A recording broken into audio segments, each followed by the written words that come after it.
नमस्कार, मैं खुशी और आप देख रहे हैं आरपीएस समाचार। आइए रुक करते हैं आज की बड़ी खबर की ओर। नवोदय विद्यालय के प्राचार्य का हुआ स्थानांतरण। जवाहर नवोदय विद्यालय के प्राचार्य के स्थानांतरण के बाद उनका विदाई समारोह आयोजित किया गया, जिसमें विद्यालय स्टाफ ने माला पहनाकर उन्हें विदा किया। क्षेत्र के राजीपुरम स्थित जवाहर नवोदय विद्यालय के प्राचार्य डॉक्टर रमेश बाबू का स्थानांतरण राजस्थान के गंगापुर सिटी के जवाहर नवोदय विद्यालय में प्राचार्य के पद पर हो गया है। वह यहां करीब 5 वर्ष प्राचार्य के पद पर तैनात रहे। शनिवार को विद्यालय स्टाफ ने माला पहनाकर उन्हें विदा किया। वहीं यहां इस पद पर जालौन से जवाहर नवोदय विद्यालय के प्राचार्य प्रतिमा पुरी का स्थानांतरण हुआ। शनिवार को कार्यभार ग्रहण किया है। रिपोर्ट आरपीएस समाचार। दोस्तों नमस्कार, आप देख रहे हैं आरपीएस समाचार। मैं हूं आपके साथ रघुनाथ प्रसाद शास्त्री। इस समय हम मौजूद हैं जनपद उन्नाव के जवाहर नवोदय विद्यालय में। यहां पर पिछले 5 वर्षों से कार्यरत प्रधानाचार्य डॉक्टर रमेश बाबू जी, जो आज यहां से स्थानांतरित होकर राजस्थान के लिए जा रहे हैं, आज हम उनसे ये जानना चाहेंगे पिछले 5 वर्षों का कार्यकाल किस तरह का रहा और किस तरह का इन्होंने यहाँ पर डेवलप किया। ये सब हम प्रधानाचार्य जी से जानते हैं। सर, अपना परिचय बताते हैं।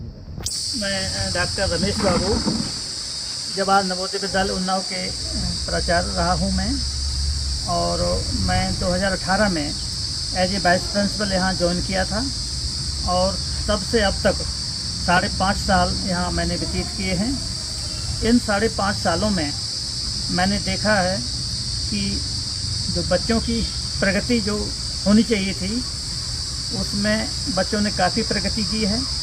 स्कूल का इंफ्रास्ट्रक्चर काफ़ी मैंने मजबूत किया है, और एक दूसरे के जो रिलेशंस होते हैं टीचर और स्टूडेंट के बीच में, स्कूल और पेरेंट्स के बीच में जो रिलेशन हैं वो काफ़ी मजबूत मैंने किए हैं, और सभी से हमारे अच्छे रिलेशन रहे हैं। इसी वजह से हमें सब लोगों का सहयोग मिला। उस सहयोग की वजह से हम विद्यालय की प्रगति में अपना योगदान अच्छी तरह से दे पाए हैं, और आज हम कह सकते हैं कि विद्यालय असीम ऊंचाइयों को छू रहा है। जब हम आए थे उस दिन से आज की हम जो तुलना करते हैं, तो हर क्षेत्र में हमने विकास किया है। हमारे विद्यालय से अभी 2 वर्ष पूर्व एक आईएएस भी एक बच्ची बनी है, और कम से कम 8 बच्चे एमबीबीएस में चयनित हुए हैं। 4 बच्चे इंजीनियरिंग में गए हैं। बहुत से बच्चे शिक्षक बने हैं और विभिन्न क्षेत्रों में अपना योगदान दे रहे हैं। तो मैं समझता हूँ ये हम सबकी जीत है, और सबके सहयोग से बच्चे अपना भविष्य बना रहे हैं। यहाँ मैंने ये भी देखा है कि जो पेरेंट्स यहाँ आते हैं, तो वो टीचर्स को, हम लोगों को इतना रिस्पेक्ट देते हैं, बहुत सम्मान देते हैं, और वो बताते हैं कि हम लोग बच्चों की प्रगति के लिए काम कर रहे हैं। हमारी विशेष आमदनी तो नहीं है, लेकिन हम चाहते हैं हमारे बच्चे आगे चल कर के बहुत अच्छे कामयाब हों, और हमारी घर की जो आर्थिक स्थिति है वो उसमें सुधार आए। तो मैंने समय समय पर उन्हें मार्गदर्शन भी दिया है, और उनके बच्चे यहाँ से कामयाब होकर के गए हैं। बहुत से पेरेंट्स जब उनके बच्चों की प्रगति होती है या कोई खुशी की बात होती है, तो मेरे पास भी आए हैं और हमें सूचना देते हैं कि आपके आशीर्वाद से हमारे बच्चे आज कामयाब हो गए हैं, और अच्छी तरह से हम लोग अब रह रहे हैं, गांव में एक इमेज बनी है। तो इस तरह से काफ़ी अच्छा हमारे बच्चे कर रहे हैं, और हमें इस बात की संतुष्टि है। इस वर्ष कक्षा 10 और 12वीं में दोनों कक्षाओं में हमारे स्कूल का जो परीक्षा परिणाम है वो 100% रहा है। ऐसे बहुत से कम स्कूल होते हैं जिसमें 10वीं और 12वीं के बच्चों का जो रिजल्ट है, परिणाम है, 100% रहता हो। इस साल दोनों कक्षाओं का रिजल्ट है बहुत अच्छा रहा है, और बच्चों को मैंने बधाई दी है, और हमें उम्मीद है अच्छी से अच्छी संस्थाओं में उन्हें प्रवेश मिलेगा, और वो अपने लिए, अपने परिवार के लिए बहुत कुछ करेंगे। धन्यवाद। सर, ये जानना चाहेंगे कि मैं आपको ये आज स्पष्ट बता देना चाहता हूँ कि इन 5 सालों में कठिनाई तो कई तरह की मुझे आई। ख़ास तौर से बिजली की समस्या हमारे विद्यालय में थोड़ी रही है। रात में जब बिजली चली जाती थी तो बच्चे शोर शराबा करते थे और गर्मी का मौसम होता था, तो वो उन्हें हम लोग जा कर के हॉस्टल में उन्हें समझाते थे और हम बिजली घर में फ़ोन भी करते थे कि क्या बात है, काफ़ी देर से लाइट नहीं आ रही है। तो वो कहते थे कि आज साहब जनरेटर ख़राब है या हमारी कोई लाइन ख़राब है, आज इतने घंटे तक की आपको लाइट नहीं मिल पाएगी।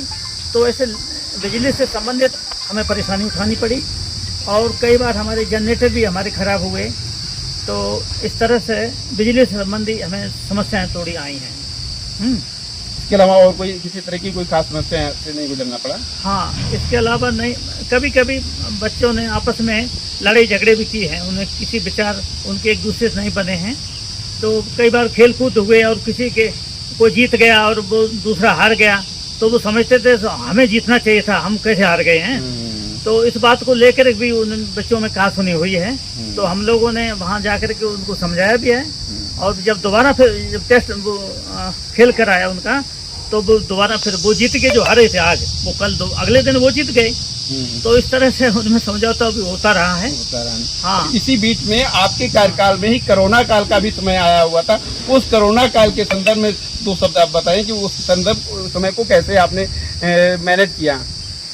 कोरोना काल में मुझे याद है, हमारे यहाँ जवाहर नवोदय विद्यालय अहमदनगर के बच्चे यहाँ रुके हुए थे और उनको जाने की अनुमति नहीं थी और कोई साधन भी नहीं मिल पा रहा था।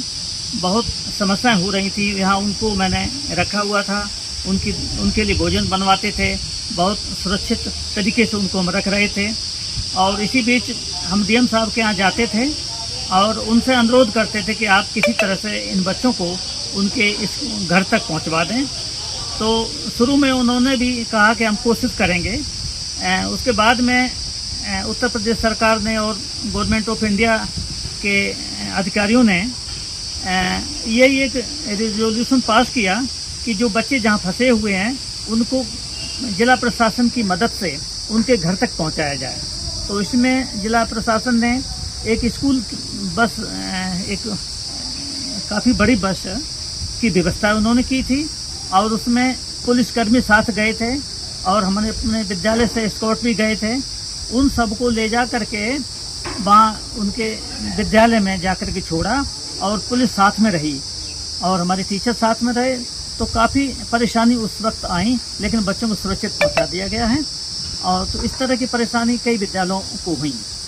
तो मैं जिला प्रशासन का उस वक्त के जो थे उनका शुक्रगुजार हूँ, जिनकी मदद से बच्चे सुरक्षित अपने घर पहुँच गए हैं। और अभी वो बच्चे 12वीं पास कर चुके हैं, 4 साल का समय बीत गया है।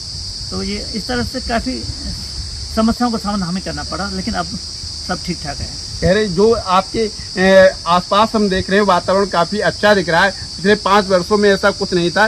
इसके बारे में क्या कहना है? किस तरह की मेहनत आपने की या आपका सहयोग किसी ने किया जिसकी वजह से ये सब कुछ बहुत अच्छा दिख रहा है? ये असल में यहाँ उत्तर प्रदेश का जो ये एरिया है, तो इसकी जलवायु यहाँ की अच्छी है। तो मैंने सोचा इतनी अच्छी जलवायु में अगर हम कोई पेड़ पौधे नहीं लगाएंगे तो अच्छा नहीं होगा। तो मैंने पौधों का चयन किया और अपने विद्यालय के लोगों की एक टीम बनाई उनके सहयोग से, और स्वयं इनिशिएटिव लेकर के मैंने हेज लगवाई और कई जगह प्लांट्स लगवाए, ग्रीनरी बढ़ाई और जो ऑर्नामेंटल प्लांट्स होते हैं, शोभादार प्लांट्स, उनको लगाया और सिस्टमेटिक तरीके से सड़कों के दोनों किनारे सिस्टमेटिक तरीके से मैंने पौधों को उगाया, बड़ा किया। तो अब वो सुंदर लग रहे हैं, पहले ऐसा नहीं था।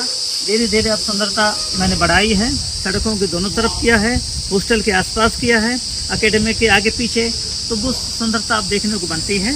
और साथ साथ मैंने कुछ गार्डन भी डेवलप किए हैं जो अट्रैक्टिव करते हैं। जो बाहर से पेरेंट्स आते हैं वो गार्डन ज़रूर घूमने आते हैं और वो चाहते हैं हमें कुछ प्लांट्स मिल जाएं या कुछ हमें फूल मिल जाए। तो इस तरह से गार्डन घूम के वो हमेशा जाते हैं। और ये भी देखा जो बच्चों के जो पेरेंट्स आते हैं जब, तो वो फ़ोटो भी खिंचाते थे गार्डन में खुश होकर के अपने बच्चों को बिठा करके फ़ोटो खिंचाते थे। हम लोग उन्हें अच्छा हमें लोगों को लगता था, लेकिन उनको मुझे कहते थे फूल को ज़्यादा तोड़ना नहीं है, पौधों को नुकसान न हो, आप कितनी देर यहाँ रहें, बैठें, फ़ोटो खिंचाएं, हमें कोई आपत्ति नहीं है। तो वो खुश होते थे कि हमें एक अच्छे विद्यालय में हमने एडमिशन कराया है और हमारे बच्चे यहाँ सुरक्षित हैं, खुश हैं। सर, ये आरपीएस समाचार के माध्यम से आप अपने वर्तमान जिस विद्यालय में अभी तक थे, इस विद्यालय के बच्चों को, यहाँ के शिक्षकों को क्या कहना चाहेंगे? हम यहाँ के बच्चों को ये कहना चाहेंगे कि वो इतना अवश्य पढ़ें कि उनकी जो पेरेंट्स की जो उम्मीदें हैं उन पे वो खरा उतरें। बहुत से पेरेंट्स ऐसे हैं कि वो बेचारे खर्च तो आपके लिए कर रहे हैं, लेकिन उनको बदले में जब नहीं मिलता तो निराश होते हैं। तो उन पेरेंट्स को निराश न होने दें। अब आप यहाँ हमारे यहाँ सभी तरह के टीचर होते हैं, उनकी मदद लें, बच्चों की मदद लें और लोगों की मदद लें, आगे बढ़ें, शिक्षित बनें। जब आप शिक्षित बनेंगे तो आपकी जितनी आर्थिक स्थितियाँ हैं वो सब सुदृढ़ हो जाएंगी, जितनी परेशानी है सब ठीक होंगी। तो पढ़ाई सर्वोपरि है और यहाँ आपकी पढ़ाई के लिए ही पूरा स्टाफ सिस्टम लगा हुआ है, उसका फ़ायदा उठाएं। मेरा यही कहना है, आप पढ़ाई करें, अच्छी पढ़ाई करें, उद्देश्य परक पढ़ाई करें। जब आपकी उद्देश्य लेकर के पढ़ाई करेंगे तो आप कामयाब होंगे, ये मेरा कहना है। बहुत बहुत धन्यवाद। आप सुन रहे थे अभी प्राचार्य डॉक्टर रमेश बाबू को, जो जवाहर नवोदय विद्यालय उन्नाव में अभी तक कार्यरत थे, अब राजस्थान जाने वाले हैं। इनका बहुत बहुत धन्यवाद, जो इन्होंने इस विद्यालय के लिए बहुत अच्छा कार्य किया है हमारे उन्नाव जनपद के लिए। खबरों में अब तक के लिए बस इतना ही। फिर होगी आपसे मुलाकात ऐसी ही एक और बड़ी खबर के साथ। तब तक के लिए नमस्कार और देखते रहिए आरपीएस समाचार। ऐसे ही लेटेस्ट अपडेट्स के लिए हमारे चैनल आरपीएस समाचार को सब्सक्राइब करें और तुरंत नोटिफिकेशन पाने के लिए बेल आइकन प्रेस करना ना भूलें। अगर आपको हमारी खबर पसंद आई हो तो इसे ज्यादा से ज्यादा लोगों तक जरूर पहुंचाएं।